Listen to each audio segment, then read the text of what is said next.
శ్రీ విష్ణు రూపాయ నమశివాయ. కార్తీక మాసం అయిన పక్క రోజు పోలి స్వర్గానికి వెళ్ళిద్ది అని ఒక అద్భుతమైన కథ చెప్తారు. ఆమె జ్ఞాపకంగానే అందరూ నీళ్లలో దీపాలు వదులుతారు. రోజు ఏమిటండి ఆ కథ అంటే, పూర్వం రజక కులంలో రాజమ్మ అని ఒక పెద్ద ఆమె ఉండేది. ఆమెకి 7 కొడుకులు, 6 పెళ్లిళ్ళు అయ్యాయి. ధనవంతుల కుటుంబాల్లోంచి పిల్లల్ని తెచ్చుకుంది. 7వ కొడుకు పోలమ్మ అనే పేద అమ్మాయిని ఆమె అందాన్ని చూసి ఇష్టపడ్డాడు. కొడుకు ఇష్టం కాదనలేక ఆమెను కోడలుగా తెచ్చుకుంది. కానీ ఆ చిన్న కోడలు పేద కుటుంబంలోంచి వచ్చిందని అత్తగారికి తోడి కోడళ్ళకి చిన్న చూపు. పోలమ్మ అని పిలవకుండా పోలి పోలి అని ఎగతాళి చేసేవారు.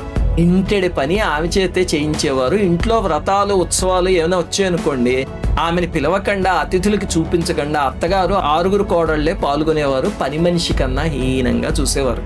కానీ ఆమె మాత్రం చిరునవ్వుతో అవన్నీ సహించేది. ఈ లోపల ఏమైంది, కార్తీక మాసం వచ్చింది. అత్తగారు 6 కోడళ్ళు ఏం చేశారు,